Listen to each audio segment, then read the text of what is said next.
Okay, so welcome everyone to this webinar on Zero Waste 101.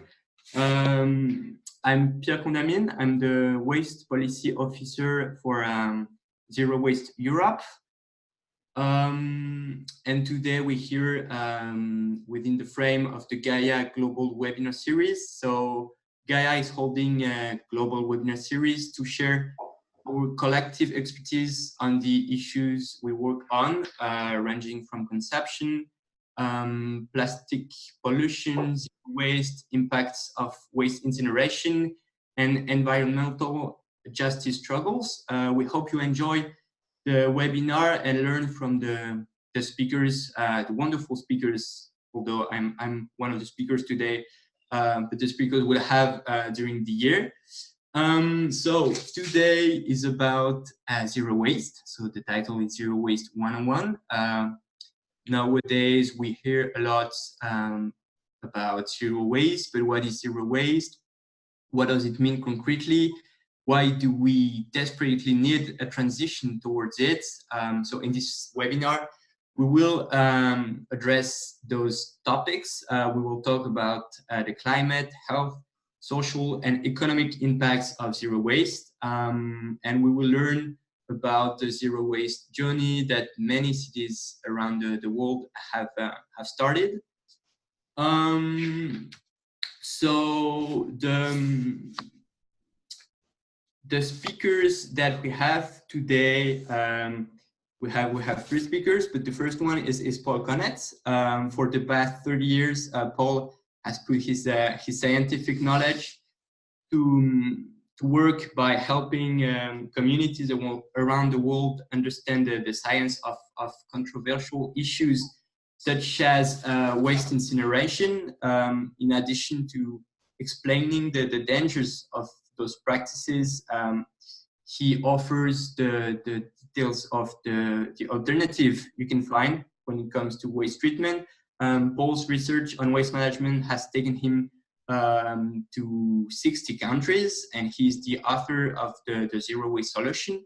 And in the past 30 years, he has given approximately 2,500 public presentations. So welcome, Paul, and thanks for being here.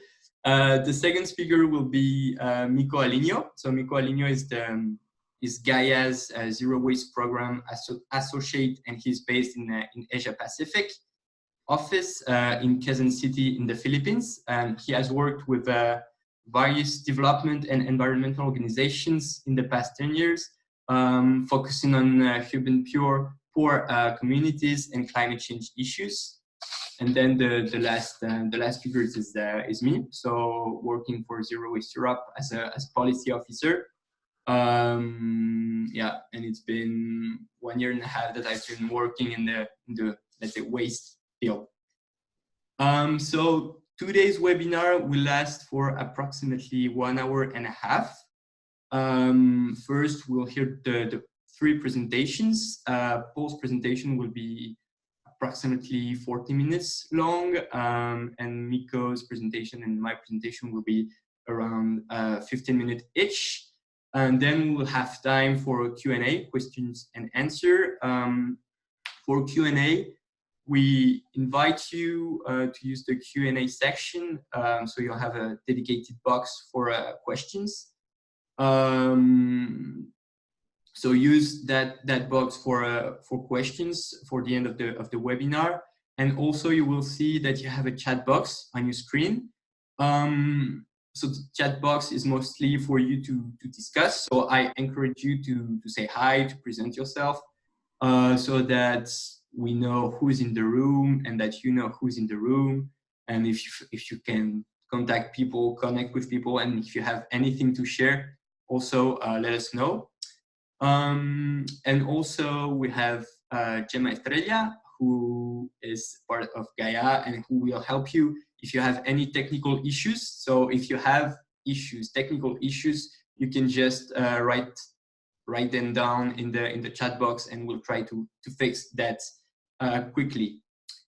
So without further ado, I leave the floor to Paul Connet for the first presentation. So Paul, do you want me to share the screen? Yes, why did you start with that, Pierre? The screen. Yes, share the 10 steps. Yeah. Okay. Yes, that's it. So, hello everybody. I'll be talking about the 10 steps to zero waste that you see on your screen. That's the only slide I'm going to be sharing today, which will be a world record for me. I usually have about 200 slides, but here I'm going to be mainly talking about zero waste and using these 10 steps, and I'll elaborate on the 10 steps. But Pierre, if you go back to me now, I want to give some more background. Can you get me on screen now? Okay, no, I see Pierre. I assume other people are seeing me. Okay, I assume that. I'm actually giving this presentation from Italy. I arrived in Italy this morning from England. I'm talking to you from San Genese, which is very close to the lovely city of Lucca. And this, believe it or not, is my 81st visit to Italy, 81st. And the reason for that is that Italy, surprisingly, is leading the world in zero waste developments, along with California. I would put them as the two leaders, at least in the north of our planet. As far as my background is concerned, as you've heard, I'm a retired professor of chemistry. I specialized in environmental chemistry and toxicology. And I fought incinerators in the United States between 1985 and 1995. We stopped about 300 of them. And they've only built one incinerator in the United States since 1997. But meanwhile, of course, many other countries are trying to build incinerators. Indonesia is trying to build 12. Malaysia is trying to build 12, and so on. We have our hands full of incinerator battles. But what we learned is you can't just say no to incinerators. You've got to say yes to something. And the yes that we say to is zero waste. Yes to zero waste. No incineration, no mega landfills, but yes to zero waste. Now, I've been involved in promoting zero waste from about 1998, 99. I went to California, San Francisco, saw a conference where all the experts were there who knew anything about zero waste, both practitioners and theoreticians, and I videotaped the whole thing. And the videotape is called Zero Waste Idealistic Dream or Realistic Goal, 60-minute videotape. We concluded that it was a realistic goal, those people and myself. And as I said, I've been promoting it ever since, particularly in Italy. Now, in Italy, there was a very important piece of history which occurred before then. In about 1994, farmers in the Milan area went to the Institute of Agriculture, which is located close to Milan. And they said, we need more organic material for our soil. Our soil is being depleted of organic material. Where can we get it?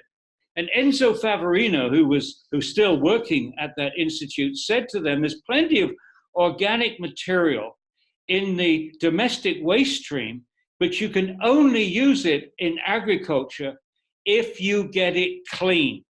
You've got to get it clean if you're going to use it in agriculture.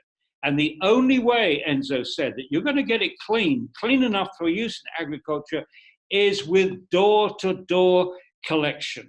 And that began in the 1990s, late 1990s, the porta a porta, door-to-door movement in Italy. And that became the springboard for zero waste. And it became a springboard for zero waste because when people started to do this, they found, of course, they were producing less waste. They were saving money on transport and tipping fees at landfills and incinerators. They were creating jobs, and it was more attractive for cities. So it was like pushing on an open door. And if I run the clock forwards, we now have in Italy about 300 communities which have declared a zero waste strategy. And over 1,000 communities are getting 70% diversion from landfill. About 300 communities are getting 80% diversion from landfill. When I say diversion, without using disposal, without using landfills or incinerators. And a few are over 90%. In the Treviso area a population of about 1 million people, they are over 90%. So it's very, very exciting what is happening in Italy. So now, Pierre, if you would show me that slide again with the 10 steps. Now, step one, of course, is source separation. Source separation, if waste is made by mixing, its resources are saved by separation. So one way of defining waste is its resources in the wrong place. And we need to harness everybody. Those 10 things that we have on the end of our hands, we need everybody to use those for early separation. Now, I mentioned composting, the importance of composting, or importance of getting the organics out. We need source separation. We need to get the organics clean. And then once that's separated, with the door-to-door collection, we want to make it as simple as possible for people. And in San Francisco, for example, each citizen every week puts out 3 containers. A blue container for all the recyclables, a green container for all the compostables, and a black container for all the residuals. And a very simple system. But in Italy, I think they have more elegant system. In not all communities, but in some communities, they collect different materials on different days. Like Mondays, they pick up the mixed, the residuals. On Tuesdays, they pick up the organics. Wednesdays, the paper. Thursdays, the mixed recyclables, and so on. Very simple. You just have to remember which day it is. And you can tell which day it is because you look out your window and you see what color containers are along the street. So door-to-door collection. And as I say, the number one reason for doing this is to get the organics clean so we can use that in composting, which is step 3. Now, once you take the organics out, of course, it makes the rest, which stink, if you leave it around, as you know, organics stink. Once you get that out, the waste, the rest doesn't stink. So now you've got a few days for stuff to hang around. You can hold on to paper, plastics, metal, glass, and other objects without it causing a nuisance in your life. So composting, as far as the technologies are concerned of composting, we've got a whole gamut from very cheap, low-tech composting operations, the windrow system, for example, long rows, and you can make that more elegant and efficient if you use a turning device, a windrow turner, which can either be a big machine where there's flails in the center which runs down the whole windrow in one swoop in a very short amount of time, turns everything, aerates the whole pile in a very efficient way. Or you can have one of these devices as an arm of a tractor. You can use existing tractor or whatever vehicle you have with the side arm, which does the same thing. So that's at one end. You can have a simple windrow system. And then at the other end, you can have in-vessel systems, which are more expensive. But if you're in a community, in the city, for example, you can't have an open windrow system. You don't have the space. And there's a concern about odors and so on. And so there are a variety of in-vessel systems. And of course, there also is a variety of ways of breaking down organics. You can use earthworms, so-called vermiculture. I visited a facility in Malaysia a short time ago. No odors at all, 150 tons of waste in a building and practically no odors at all. So that could be done in the city. And another thing which I found incredibly exciting in Malaysia, the use of the black soldier fly larvae. These larvae are voracious consumers of all organic material, producing material, if the input is clean, which you can use for chicken feed or for fish farms or other purposes. And you're also left with a compost. And this was done in shelves, stacked on top of each other, a very elegant system. And I should try to make some slides available in the resources that you can check afterwards. I shall include some slides of that. So composting important. And I think, Pierre, you could come back to me for a second on screen. Okay. So now we go to step 4, recycling. And I think most people know a lot about recycling. The things I learned particularly about recycling in doing this work is from GAIA. GAIA has always been a huge supporter of the informal sector, a variety of names: waste pickers, rag pickers, catadores in Brazil, and cartoneros in Argentina. Now, this informal sector, left to itself, will gravitate to landfills, and men, women, and children will pick out recyclables because they know the value. They will pick out certain materials and sell it. It's a very valuable contribution they're making, but a very dangerous for them, very dangerous for their health, and particularly for their children's health. So what we're seeing around the world is a revolution in which some governments, enlightened governments, are recognizing the power of the informal sector, the willingness to separate, but to do it under better conditions. So let me give you an example. In Buenos Aires, Argentina, you have literally thousands of people now, I think it's about 12,000, who are organized into about 6 recycling facilities, separated mixed recyclables are brought in from industry or for the local community, and people on conveyor belts separate, upgrade this material, and they've got various machines which will upgrade the material, shred plastics, and make it more valuable, easier to transport, and so on. And again, I have slides of that I can share in the resources. And similarly, in Brazil, the government there has recognized the 1 million catadores, and there they've given these people the right. They're formed into cooperatives. Same with Argentina, they're cooperatives, and I believe the same with Colombia. And they have the right to go door to door and pick up the separated recyclables. They then, with a variety of little carts, take those to warehouses where they are separated, upgraded, and go to market. So the Catanera is now involved in every step of the way of recycling, to the point that you're sending the upgraded materials to industry. And that is very exciting. And meanwhile, the kids are going to school, and some of them are going to university. This is exciting. India also has exciting programs along these lines, and particularly the waste pickers there are operating biogas generators, anaerobic digestion systems. Very elegant and very exciting. So this is, this is the important thing to stress here, is that zero waste is not just about recovering material resources. It's about recovering human resources.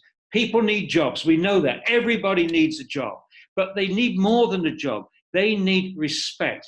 They need the governments and the local governments, national governments, to recognize the important role that they can and are performing for their communities and for their countries. They should be honored, they should be respected, and of course, they should be allowed to earn money doing it all.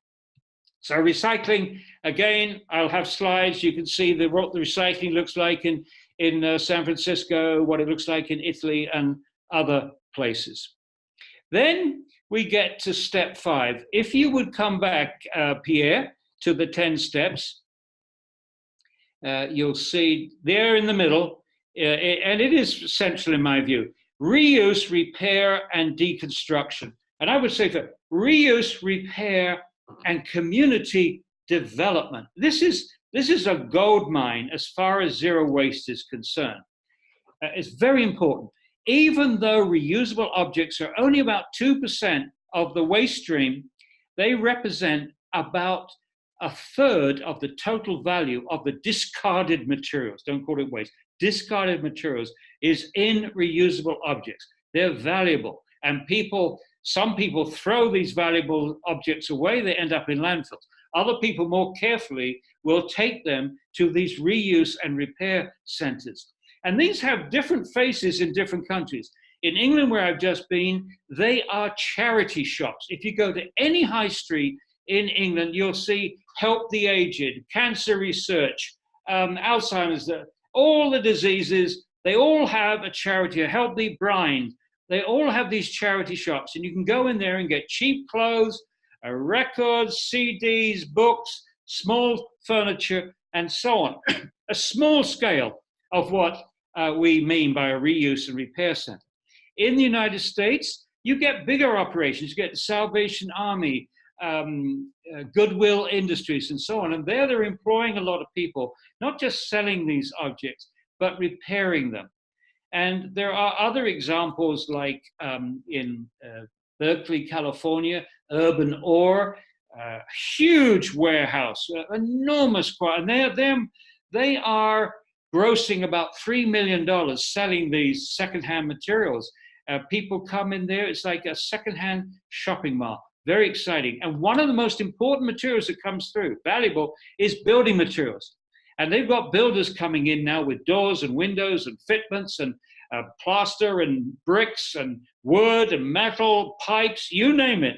The builders will bring them in from taking down a house, and then they will collect items that they can use in the next building that they're building. So you can connect a reuse and repair operation with a deconstruction company, more jobs. All these things represent jobs. And then you can have a value added. You can take some of the lumber, for example, and make furniture and reclaim other objects and make them into new products. Value added, we call that. So lots of jobs, lots of small business opportunities, and therefore self-sustaining. All we need the government for is give somebody, the group that wants to do this, some space, a building. And they've done that here in Lucca and Capanri. The government has provided sort of old warehouses, and they've got a massive operation recovering furniture, building furniture, collecting items and retailing it, and so on. Again, all of this I will have for you in the resource section with my PowerPoint presentation. I thought I'd keep it simple today because I'm not too good at organizing the equipment. Now, that's just the beginning. What you can also use this is a very attractive place for people to go. People want to bargain, but they also want a fun time. So you want to be creative. And this is the place where the government and the activists can talk to the community. They're going to go, but you should educate them when they go there. And when they go there, you want them to meet. You want them to feel part of a community. So you can use the Reuse and Repair Center to convert an anonymous city into a collection of villages, reborn villages, based upon this thing that you've got of people coming together, and often like-minded people. You can build the community there. And then you can do a lot of valuable education. You can show people how to build your own composting facility, how you can do composting in schools and universities, how you can grow your own food if you need to be taught that, cooking. You can exploit the fact that in our modern cities, we've got so many different ethnic groups. If we get more of these ethnic groups involved, they can teach all of us how to make the different foods, the Thai food, the Indian food, the Chinese food, and so on, a way of sharing. You know, what makes me excited about zero waste is we're trying to fight overconsumption. That's our problem, overconsumption. We would need 5 planets if everybody consumed like an American, but people like it. So we got to find something better.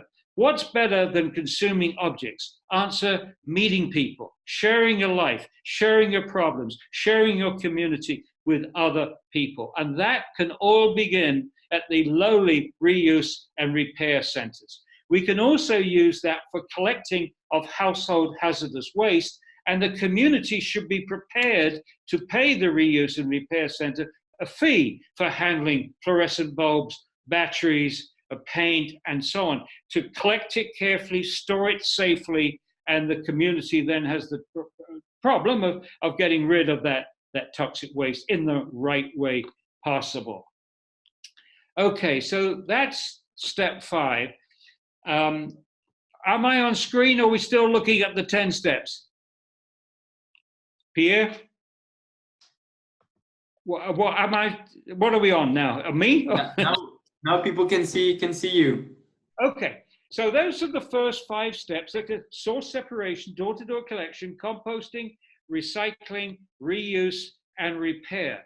And the rest of the steps are how the hell we deal with all the residuals, the stuff which is currently not being recycled, reused, and so on. We've got to make a special effort to reduce those residuals. And when we are well set into our program, step 6 is very exciting. Step 6 alone can reduce by about 15% your residual fraction. And how do we do that? It's called the pay by bag system, or save as you throw system. And the way this works is the compostables are free, or rather there's no surcharge. You've paid your taxes, your waste is being collected. They're not going to charge you a surcharge for the organics. They want that. They're not going to charge you anything for the recyclables. The community wants that. But the residuals, that's the most expensive thing that the community has to handle. And that's why we need to charge that. The more you make, the more you pay. And you could do this very simply, as they did in Seattle, Washington. You choose the size of the container. You can choose a small container for the residuals, a medium size, or a big size. But you pay more each month for the big one than the medium or the small one. You choose. So you can choose to save money.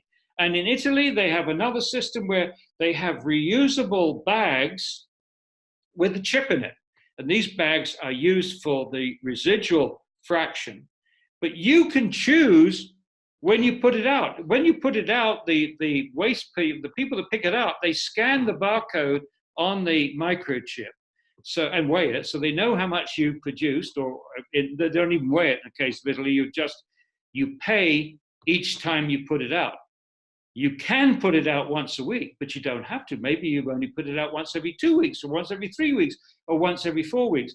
The fewer times you put it out, the more carefully you separate and store the residuals, the more money you save. The save as you throw step, that's step 6. Now, step 7 are all the other things which people are doing now, particularly with this dreadful issue of plastics in the ocean, plastics in seabirds, plastics in fish, more plastic pieces than the plankton now in the sea. Everybody's going crazy about plastics in the ocean. Stop using throwaway plastic. Ban it, tax it, avoid it.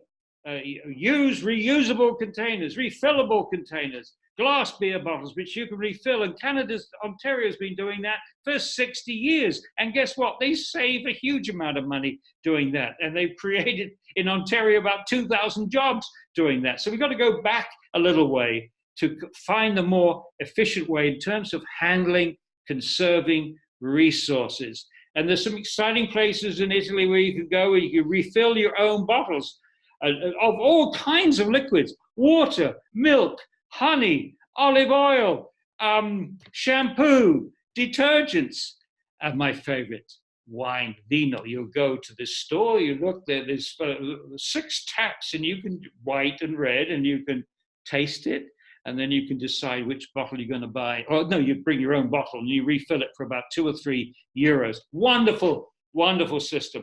We need a lot of creativity there. We need a lot of creativity. Now, Pierre, can you go back to the 10 steps on the screen? And okay, I want you to look at step 8. We, with those first 7 steps, can get about 80% diversion. They're getting about 80% diversion in San Francisco. They've flattened off a bit. We've got many communities in Italy that are getting 80%. Small communities are easier than large cities, of course. The whole of the Flemish-speaking part of Belgium is getting 73%. That's 6 million people, and they're doing absolutely almost everything you can think of in zero waste. But what about the remaining 20%? You get to 80%, what about the remaining 20%? That's where step 8 comes in. We need to build a facility in front of the landfill. The trucks with the residuals should not be allowed to go directly to a landfill, and certainly not to an incinerator. They should instead tip out the residuals into a separation plant where paid workers pull out more bulky items, more recyclables, more toxics like paint and fluorescent bulbs and so on. And the dirty organic fraction is not touched. That goes all the way to the end of the conveyor belts, is shredded and goes through a second, either a composting operation or an anaerobic digestion, not to produce a product to sell because it is contaminated, it's been mixed up with toxics, but it can be stabilized above ground, either by composting or anaerobic digestion, so it doesn't cause the problem underground of creating methane or leachate. Stabilize it. And there are many, many places where this stabilization is going on. Germany was one of the pioneers of these stabilization, biological stabilization facilities. But the country which has done more with separating of the residuals in front of the landfill is Nova Scotia. Now, my innovation here is to ask for a zero waste research center to be located here. Let me just back off a little bit. I would like the Zero Waste Research Center located in two places. The Reuse and Repair Center, which I think is would be a better atmosphere for professors and students. So we want to attract professors and students who are interested in sustainability. This is your workshop. Zero Waste is your workshop. We want you in the Reuse and Repair Centers studying the bad design of products, the ones which are not built to last, that kind of thing. You're going to study that and you're going to recommend better industrial design. And similarly, in the separation facility, there you're looking at bad in packaging. So the Zero Waste Research Center is where community responsibility and industrial responsibility come face to face and really explain the difference between zero waste and just more recycling.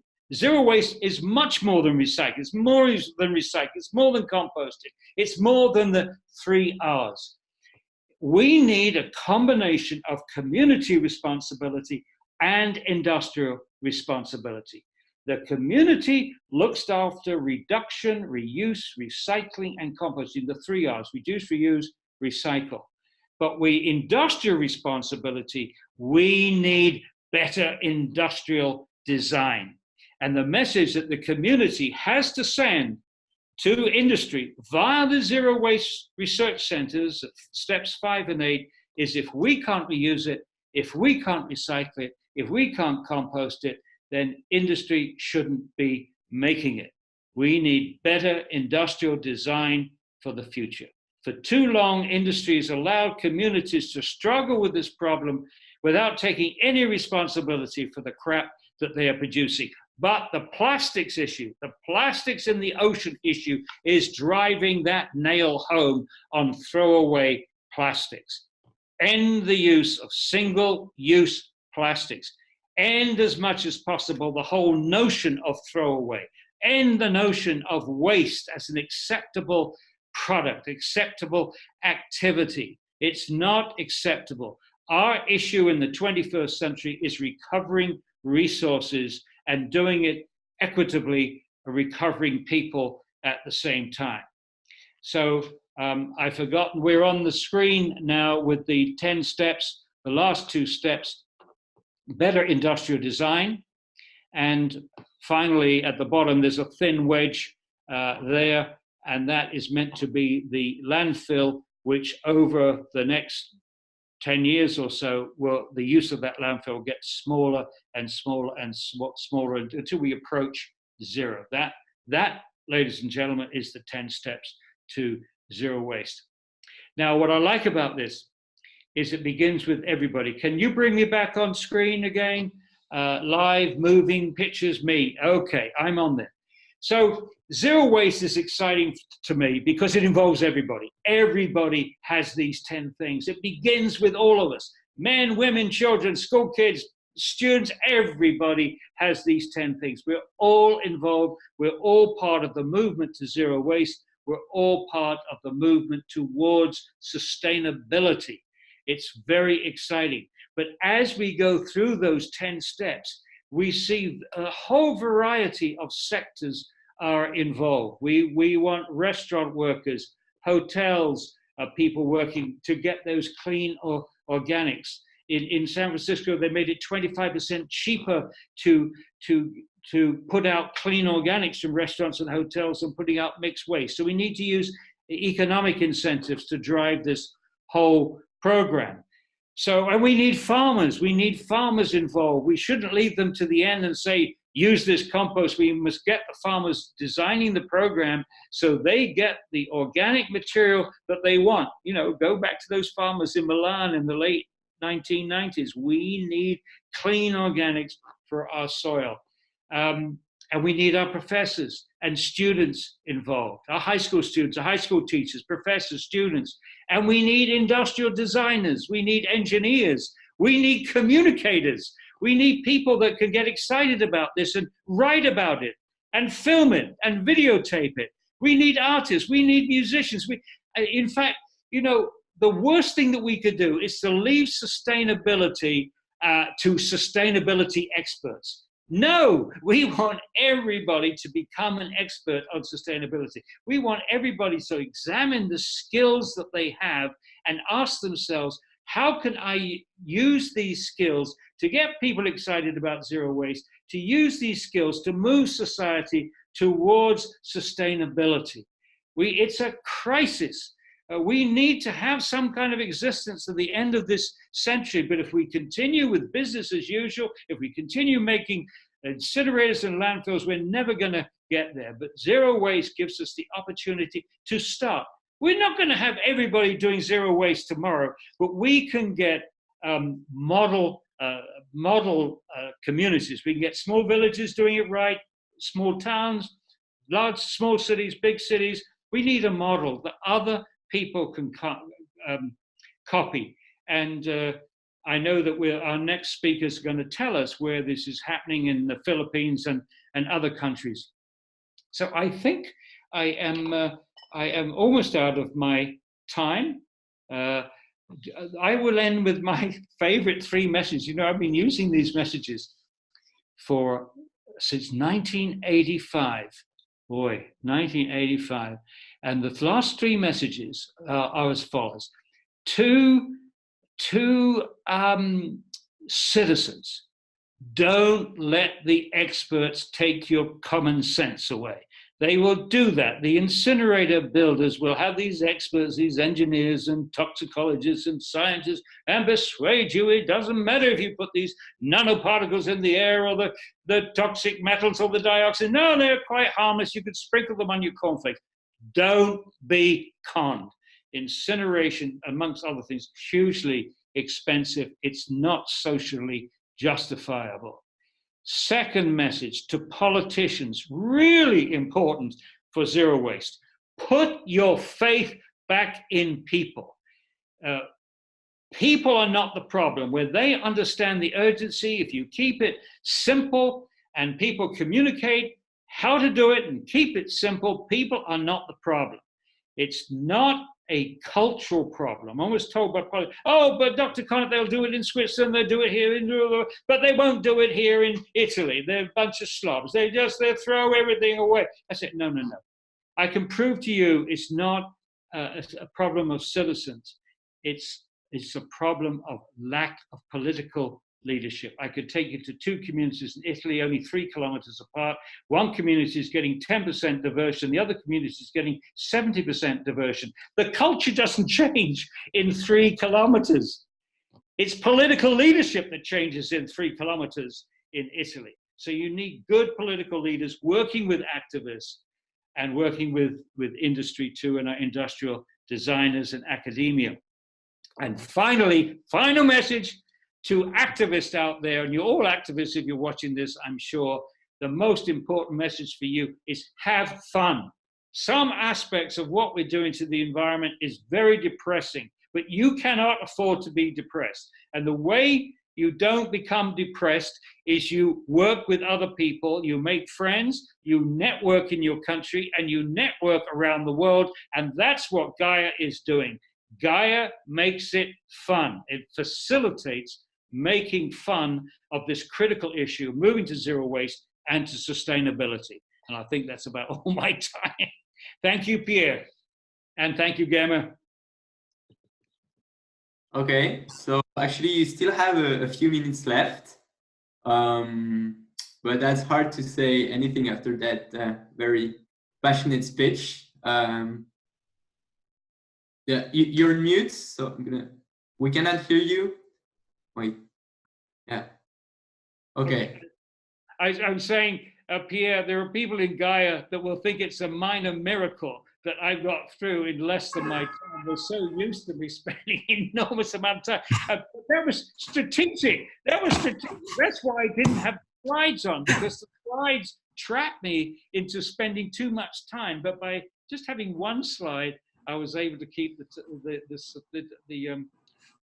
space down a bit. That's good. I'm happy about that. Yeah, but now we didn't plan this. Now we don't know what to do. We are lost. But I guess. Very dangerous. You did something very dangerous. Yeah. Okay, so well, thank you for this presentation. And if we have more time, then in the end, that's more time for questions and answer. Now I would like to give the floor to Miko for his presentation. Please go. You can go. You can share your screen for your presentation. Yep. Okay. Yeah.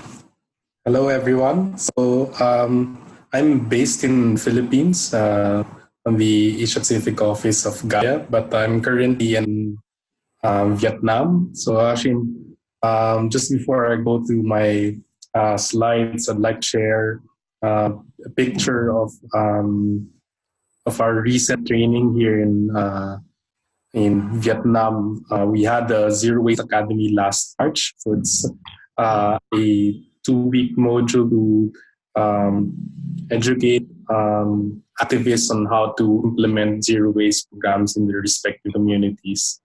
And maybe 2 years ago, when we first met some of these people, I thought it was in a way maybe unmanageable to introduce zero waste because of the proliferation of waste incinerators in this country. But now I'm seeing a network, a growing zero waste alliance network that's actually gung-ho to provide information about the harmful impacts of such technologies. And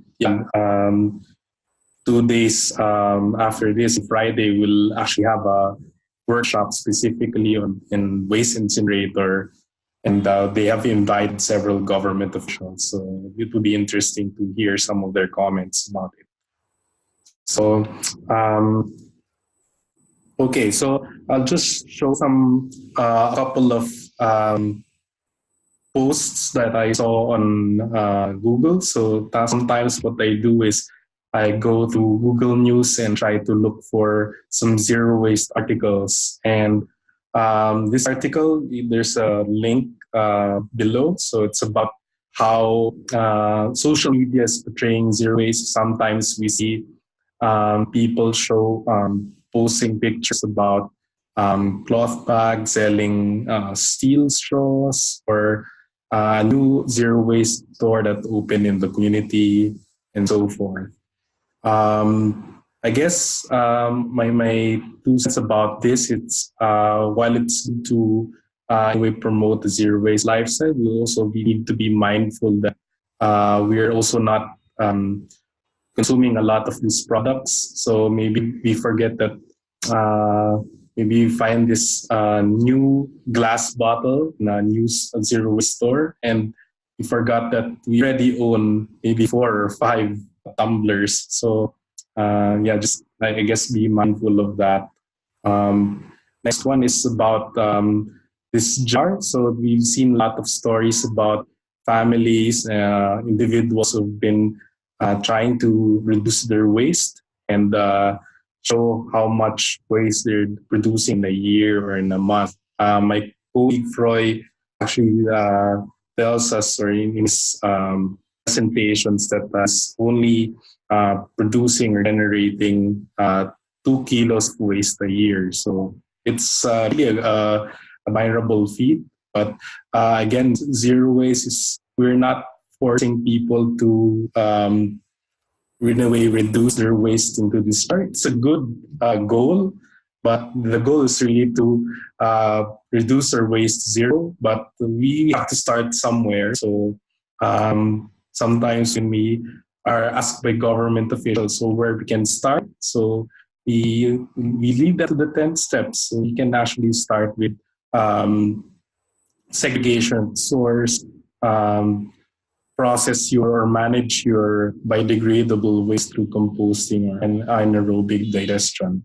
So you do have to take those steps. So you don't have to be in a way gung ho or really ambitious about your target. So at least you won't get overwhelmed when you hear about zero waste. Here's a diagram on how zero waste might work in a city. So as you can see, we promote at-source segregation as much as possible. We try to recover valuable resources such as recyclables, food waste, and other items that we can reuse or have it repaired. And the other waste that are in a way destined to landfills, we try to reduce them by introducing policies. And I'll talk about it later. And maybe Pierre can also add more details about this. So there are policies that are being put in place by governments. By you can put outright bans. You can impose taxes. You can cover an extended producer responsibility mechanism. So in a way, you can try to make companies accountable for producing such materials. And of course, tell the industry to actually invest in redesign so that you don't have to deal with problematic packaging. And as Paul mentioned earlier, you do have to be creative, and there are a lot of delivery systems available in different cities where they've explored refilling stations and deposit mechanisms, which have been, I guess, been available for several years, and so it's not really a new thing. And so I'd like to share some examples zero waste in the Asia Pacific region. And in this region, we're in a way more focused right now on first steps of what Paul discussed, trying to introduce source separation at the household level and making sure that decentralized collections are in place to recover as much material as possible. And I have some examples. Here's a picture of Tacloban City in the Philippines. So when we first visited Tacloban in 2017, the city is already spending, I think, 80 million pesos for their waste management. And they said it's not enough. And because of that, they're only able to cover 30% of the waste, household waste. And what they're doing before that is they're just bringing in trucks to go around the city and collect mixed waste. And they're now having problems with their dump site, which the national government ordered them to have it closed. So they reached out to a GAIA member, Mother Earth Foundation, to introduce decentralized collection. So after a year of doing decentralized collection, the budget didn't change. So it's still 80 million, but they were able to reach 100% of the households. So imagine how much cities can actually save money in terms of trying to introduce zero waste programs by just doing decentralized collections. And here's a diagram of how what happened in Tacloban. So it's a before and after. Before is back in late 2017. So they used to bring 90 tons of waste per day to their this campsite in a barangay called Santo Niño. And 105 is estimated, since households are getting frustrated that the waste are not collected every day. So they just fend for themselves. Either it's open burning, it's either open burning or bringing it to curbside or an empty lot. So it's really a depressing situation for them. But after introducing zero waste, they were able to cut down their landfill bound waste to just 66 tons, and they were able to recover 129 tons for composting and recycling. And this just covers decentralized collection in, I think, about half the city. So the city has committed to continue the work of Mother Earth Foundation and plans to introduce it citywide. And they do expect that the waste data that they shared will be more improved. The second city here is in Pune in India. So we heard about the work of waste pickers in India and how they organize themselves into cooperatives. So that work actually started in Pune, India, where this group called KKP. So it's a union of waste pickers in Pune. So they decided to organize themselves and present themselves as actually an organized service provider for the city. And the spin-off company is, they call it Swatch. So it's solid waste and handling. The idea here is they were able to set up a cooperative composed of waste pickers, and they presented themselves to the city government where they can accept contracts for door-to-door waste collection. And because of that, they were able to increase the reach of their collection. This is door-to-door, 800,000 households. And as Paul mentioned earlier, zero waste also promotes or creates jobs. And as of, I think, 2016, they were able to create 3,500 jobs out of waste pickers. So not only they're getting better material in terms of recyclables and compostables, they're also getting benefits like healthcare, insurance, and other social benefits that the city government provides. And another example is in Bandung, Indonesia. So Bandung is, in a way, becoming a showcase city here in Indonesia. Indonesia has been, I guess, wrongly tagged as one of the top plastic polluters in the world. But as you can see, a lot of cities in the global south have been showing that zero waste solutions are already happening across the region. And in Bandung, Indonesia, they used a creative way of promoting zero waste. So they introduced this character called Kang Pisman. So Kang Pisman is actually a abbreviation of 3 R's: reduce, reuse, recycle. And Pisman is also a play on the English, I guess, slogan on, say, Pisman, to greet other people. So, and this has created an impact on trying to promote zero waste in the city. So far, we were able to set up 8 villages that actually implement door-to-door collection. But the city, seeing its initial impact, the city has now invested money in it, and in order to introduce it citywide.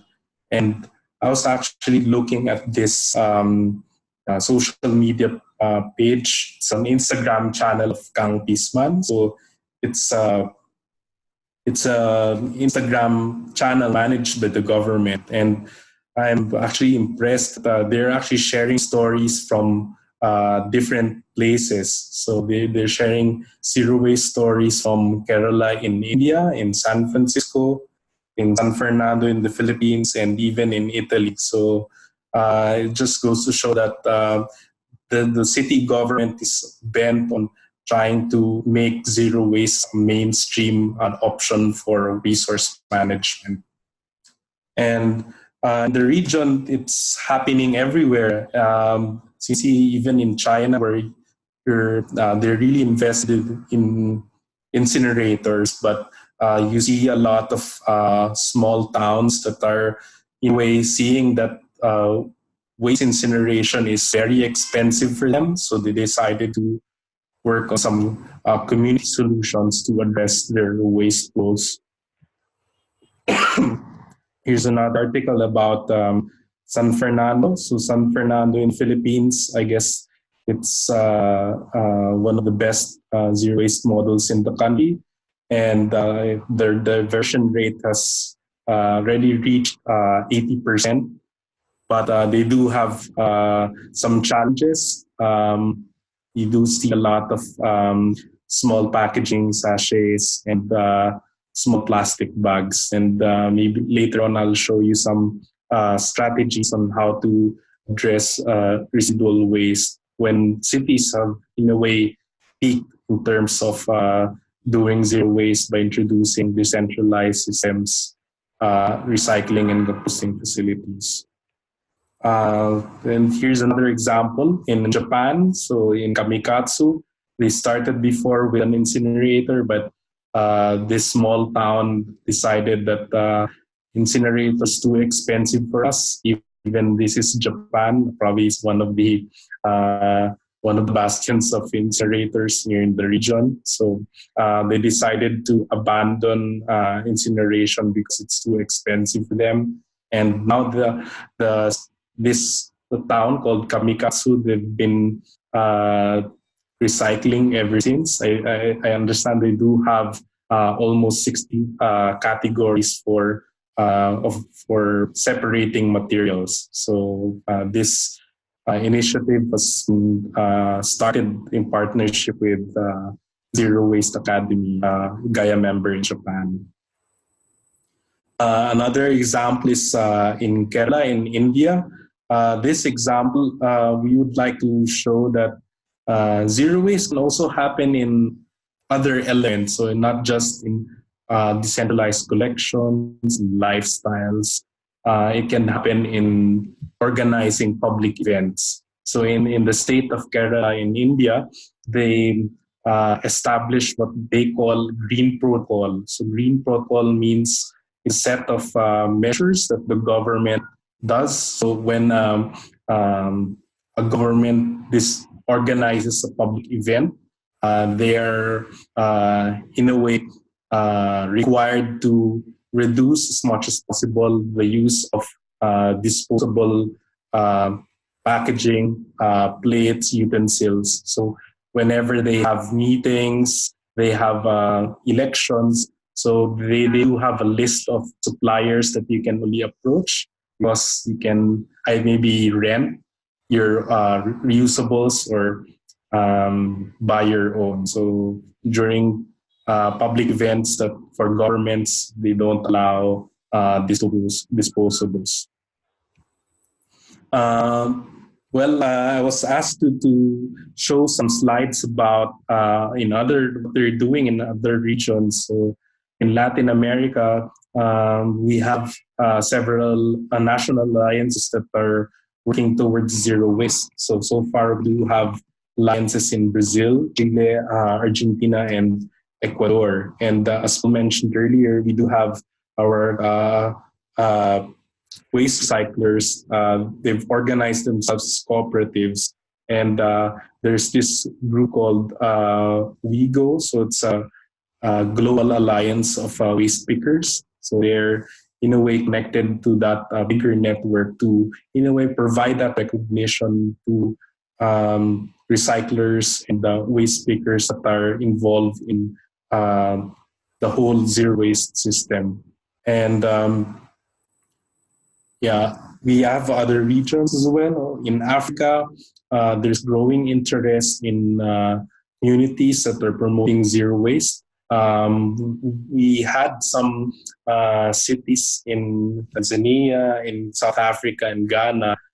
They were part of a previous trainings on Zero Waste Academy, and they brought some of those lessons to in their communities. And so far, they've been providing us with great data on how waste can be recovered through decentralized collection. So in Tanzania, I believe that they started working on a plastic bag ban that covers countrywide.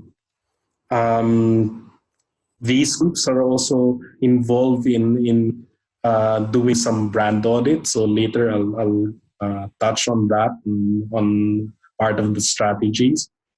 In the US and Canada, so GAIA has been involved in both the Break Free from Plastic movement and as well as the Zero Waste Communities Network. So the idea here is to gather activists, city officials who work on a national strategy on how to promote or strengthen campaigns in the country, and perhaps work their way towards developing a zero waste master plan, like what Zero Waste Europe has already been promoting on their end. There have been some initiatives in the US. We do have a lot of models in the US. So you have San Francisco, you have Baltimore, you have Boston have been doing. And I think there are some cities that have established some bans as well. So you have bans on single-use plastic in New York, in Seattle, and so on. And it's also an opportunity for other stakeholders to actually participate. So you have also recyclers that are in a way offering their services using the zero waste approach. You also have universities that have also launched their own initiatives. And zero waste doesn't actually stop there. In cities, you have it's a whole. You can see, as Paul mentioned about the different steps. So it's also about introducing policies, making companies accountable for their products, and introducing investments in product redesign. I guess here's some steps on at least how do we finance. So at least the ones I showed you, they all started as pilot models. And eventually, after seeing the initial impact of these work, the city governments decided to continue their pilots and scale up their projects either in a district level or the citywide level. So that's the idea. But I guess as zero waste becomes more mainstream, they will have more funding opportunities to, in a way, perhaps promote a transition fund to, in a way, bridge gaps so that cities can, I guess, be more motivated or encouraged to transition to this approach. Here's just an example.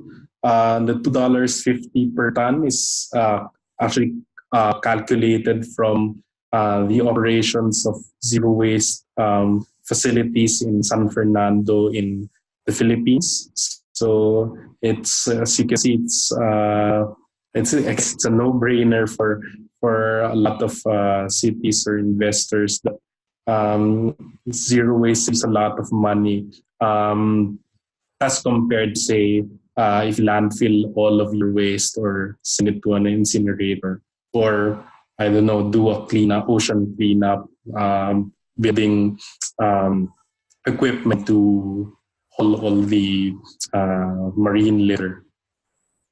And okay, Nico, so sorry to stop you. We're a bit late, so if you could just okay. just go fast. Yeah. I think this is the last one there. So you do have models that are in a way stuck at the 80%. So how do we go about it? So we try to put pressure on corporates, and in several cities here in the Asia Pacific region, they've started doing brand audits by taking into account the brands that we're seeing in terms of small packaging, sachets, and all. So that data is significant in terms of talking to companies, try to convince them to, in a way, invest in product redesign and phase out packaging that are not compostable or recyclable. So, yeah, thank you. Thank you, Pierre, for the reminder. That's fine. Okay. Well, thank you, Miko, for this presentation. Now I'm gonna share my screen and my presentation.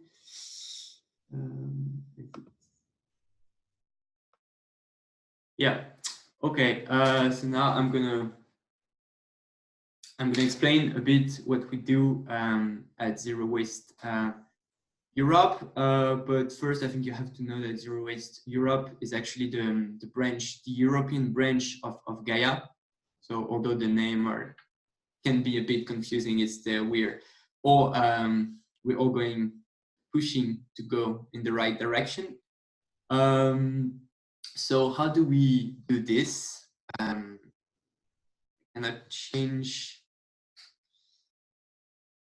change slide. Okay, no, that's fine. So Zero Waste Europe, we have, let's say, three big kind of action that we do. The first one is to support NGOs and local groups and communities through a network that we have, a network of NGOs. And then change European policies, because that's something that we have in Europe, and we're lucky to have this, is that we have, or the European Union, we have all the policy makers gathered in one place, which is Brussels. So we can directly affect through our lobbying action actually 28 countries, maybe soon 27 countries in Europe. So that's something we can do, and we're lucky to have this. So, and the last action we do is to mentor cities toward zero waste strategy. That's something we do through the Zero Waste Cities network. And also something we do with our network of NGO. So we are active since 2010. We're based in Brussels, and we're a network of 31 NGOs present in 25 countries. Our aim is to eliminate waste from our society, but of course this means better waste treatment, but also reducing waste upstream, and we're the European branch of GAIA. So I'm going to be careful about the time. How do we change this? Okay, so we are divided in 4 different programs. This is a bit, it is a bit technical, but basically we have a zero waste conception and production program, which aims to work at the upper part of the waste hierarchy. So it's basically designing zero waste business models. It's redesigning the way we produce, the way we consume.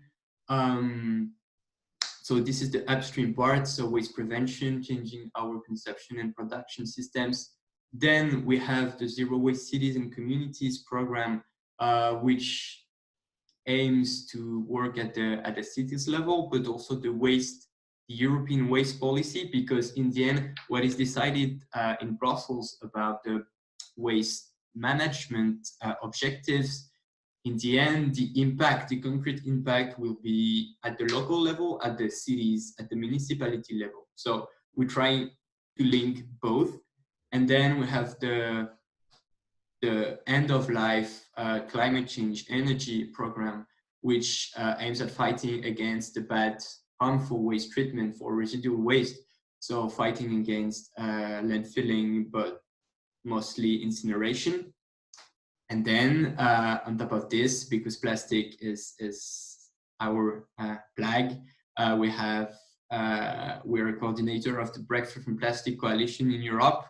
So the goal is to facilitating the plastic movement in Europe, and also to have a specific lobbying action at the EU level, so based in Brussels. So because this might not be very concrete, this is the zero waste hierarchy that we designed and that we released a few days ago. So you can see that the hierarchy is probably not something new for you, but that you have at the top, you have three different parts, which are refuse, rethink, redesign, reduce and reuse, and preparation for reuse. So this is what the consumption and production program will do. So it's preventing waste, make sure that no waste is produced. And then we have the recycling, composting, anaerobic digestion, recovery, residual management, which is about optimizing the way we treat waste once it is produced. So the first program, consumption and production program, is about changing the way we do business, the way we consume. So zero waste business models that can have an impact on local level. But this is very technical and maybe representative of the bureaucratic work at the EU level. But one of the latest success we had is the adoption of the Single-Use Plastic Directive. So when a directive is adopted at the EU level, in the end, it is binding and will have an impact on the 28 member states of the European Union, of the 28 countries. So this directive is kind of a pioneering directive because it actually bans some single-use plastic items in the European Union, provided that they can be replaced by more sustainable alternatives. So for example, we have cotton buds, we have some cutleries which will be banned. I don't know the date exactly, but this means that in a few years, we'll have specific items such as straws, balance sticks, which will be banned, and that no one can sell on the European territory. So this is the latest success in the European Union, and this is quite important. Then quickly about the Zero Waste Cities program. As I said, it's linked to the work on waste management and the EU targets regarding waste management that in the end will have an impact at the city, at the municipality level. But I'm going to go quickly through the latest, let's say, success is the revision of the Waste Framework Directive with new binding recycling targets for all countries in the EU. So this means that, for example, in 2020, countries will have to recycle at least 50% of the waste. In 2025, 55%. In 2030, 60%. So basically, what is voted at the European level says that countries within 5-10 years will have to recycle that much waste. And this is binding, so if they don't do it, they can get a fine and also, well, they're in the European Union, so they have to follow the rules voted at the EU level. And in the end, the climate, energy, and air pollution program, there's a lot of text here, maybe too much, but basically the aim is to prevent residual waste new treatment to be constructed, and instead to use that money to focus more on waste prevention or on other more sustainable waste treatment.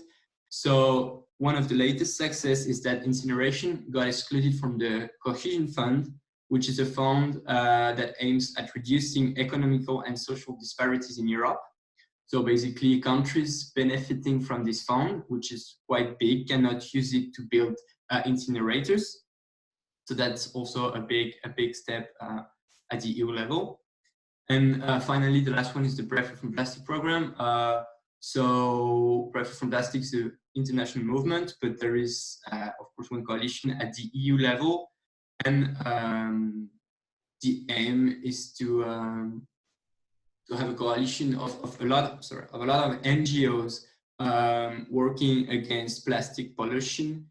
And within that Break Free from Plastic coalition, there is a Rethink Plastic Alliance, which is a group of, I think, 10 NGOs lobbying at the EU level. Yeah. So what is important is that Zero Waste Europe is mostly a lobbying NGO at the EU level, because we are lucky because we have one place where we can influence policies in 28 countries, but we also have a work at the local level through the Zero Waste Cities program, and this is something that we do with our network of local NGOs, national NGOs around Europe. So that's it. And I think we're almost on time. And thank you for your attention. And I'm going to stop sharing my screen. And so I would like to thank Miko and Paul for the presentation they gave. And now we're going to move to the Q&A session. And we have already a lot of questions. One very simple question is that because Paul, you mentioned microchipped reusable bags, in which is this implemented? Oh, you're mute. You muted. We cannot hear you. Okay, I think you can hear me now. Yes, it's certainly in Campari. Campari, okay, the first city in Italy to declare zero waste, has been the pioneer in all kinds of aspects of the 10 steps. They have a zero waste research center, which is quite large. But okay, yeah, they have introduced these sacks with the chip in it. So all the collector does is to register that the sack has been put out at a particular household, and they will be charged accordingly. But they only get charged when they put it out. Okay. Okay, thank you. Also have another question, which I think is very relevant, about the economic incentives, such as pay by bag or pay as you throw.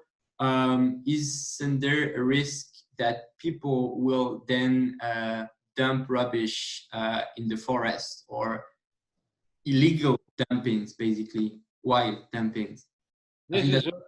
This is a very good question, and it comes up all the time.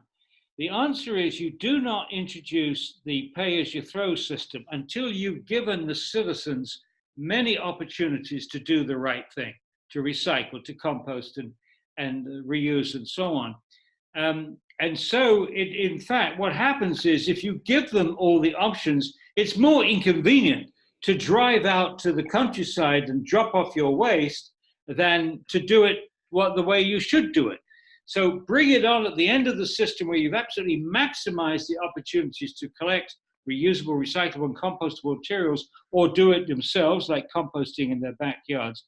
Once you've maximized that, this is icing on the cake. It is the last step. Now, there is something that people have learned from this.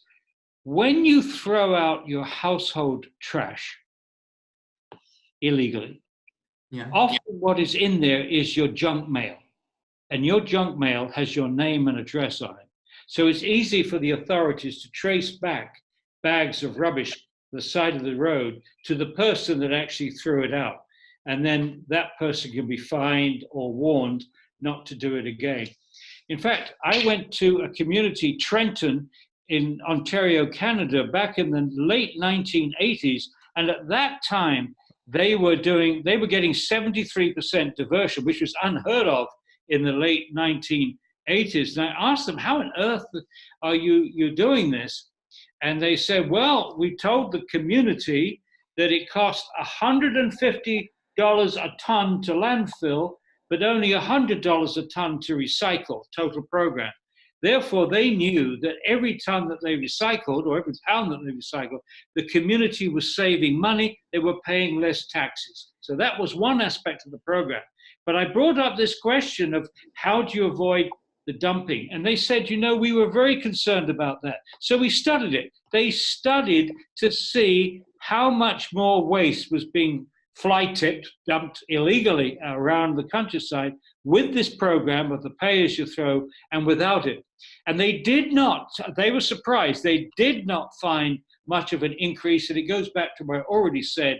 If you've given people lots of convenient opportunities to get rid of materials, then there's no reason to choose the inconvenient, illegal method. Okay, yeah, and I just maybe want to ask to add that in Europe, for the cities that implemented this, actually there is not much increase in illegal dumpings, because most of the time it's done with educational, strong communication from the municipality to the citizens, so that they're aware of what's happening. So yeah, we don't have increase of that kind of illegal dumpings when implementing such a system. And I think that's a very important point, Pierre, because the education on zero waste, you know, the educating the urgency. A lot of people don't think in terms of these big things like global warming and sustainability and so on. What they think about is their children. And a lot of people make that extra effort to do it right and do it often because it's their kids. They want the best for their kids. We're using up their resources. We're poisoning them in the process. We're poisoning the oceans. And so the parents care about their kids, and also the kids are carrying the message from their schools back to their parents. So it's going both ways between children and parents. But to me, the motivation is what you do for your children. Okay. Okay, then we have a maybe question that is related on how to get zero waste practices into the daily life of teachers and at schools. So basically, how could parents go and see teachers of their kids' school and tell them that they can do something, or how to convince them to do so? Well, certainly what the school should aim at is to duplicate in this classroom and the school exactly what the program is, the separation and collection that the community has. So if the community has 3 containers, green, blue, and black, as in San Francisco, then you would have 3 containers in your classroom, blue, green, and black. Same thing. And I really would like to see schools in particular doing composting, because I think the kids, that cycle, the cycle of food waste to soil to food, is the simplest way of understanding what nature is doing globally, but in your backyard, you can see it all going. And I would love the biologists to use the compost pile as an ecosystem, to use it to demonstrate aspects of the ecosystem and to get the kids doing experiments. For example, biodegradable plastic bags. Well, are they really biodegradable? Get the kids to put the plastic bag into the compost pile and see how long it takes for that plastic to disappear. Okay, thank you.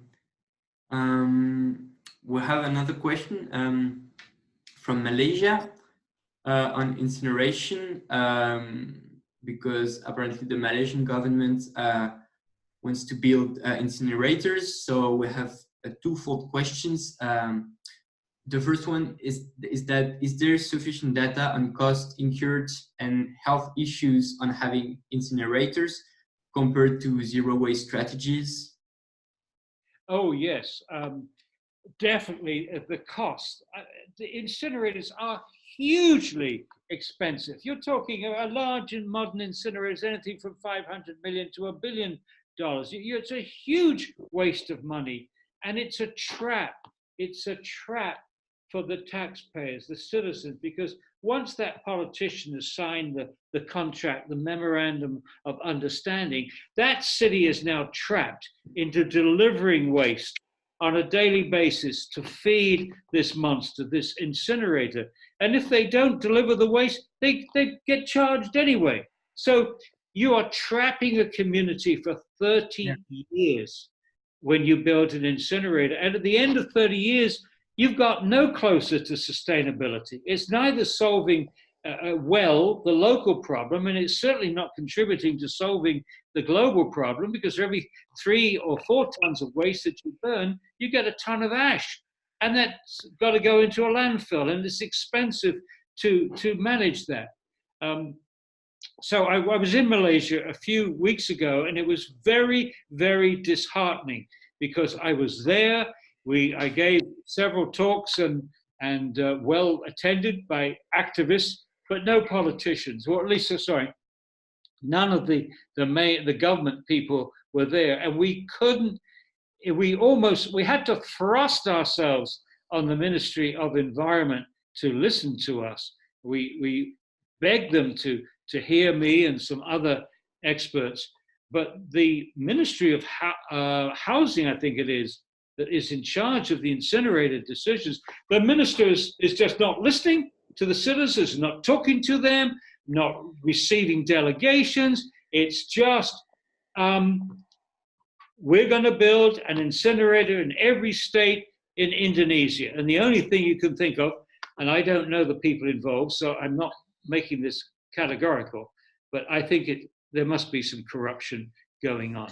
We know in the United States there was a lot of corruption behind the building of incinerators. There's a lot of money made up front, and there's a lot of money.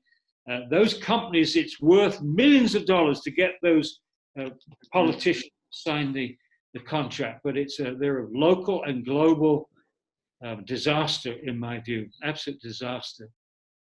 And anti-democratic. I mean, I was very impressed with Malaysia. Lovely country, lovely people, wonderful food. But over 50% of their waste is organic. And until you've dealt with the organic waste, it is stupid to build incinerators. Far, far cheaper to deal with the organics with composting, which is relatively low tech, less political opposition to the building incinerators. So all I can say is that I think that it's a sad example of anti-democracy, what's happening in Malaysia and possibly Indonesia too. It's sad. Okay, well, that's sad conclusion. But if we have any European listeners, next week, actually Sunday, is the European elections, and let's go and vote so that we can phase out incineration and then go towards zero waste, at least in Europe. But yeah, that's the end of our webinar. So I would like to thank all the panelists, but of course, Miko and Paul. Thank you for joining and for your presentations. I would like to thank people for joining the webinar and for asking questions and for listening to what we said. And then you will receive soon the slides and the recording, and we'll have also more information on the topic we discussed. I think Paul has a few materials to send.